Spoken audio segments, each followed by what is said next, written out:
Hello everyone! On today's episode of Get Smart with SwapSmart, we will be teaching you how to hard reset your Motorola Moto E4. Before we begin, make sure your device is powered off by pressing the power button. To hard reset your device, we will need to press the volume down button and power button for 3 seconds. Okay, let's try. First, hold the volume down button and the power button for 3 seconds and release. The hard reset screen will appear. On this screen, use the volume down button to scroll to recovery and press the power button to select.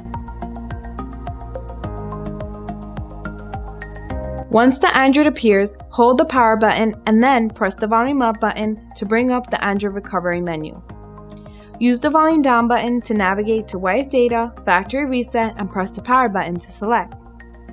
Navigate to user data and personalized content by pressing the volume down button and confirm by pressing the power button.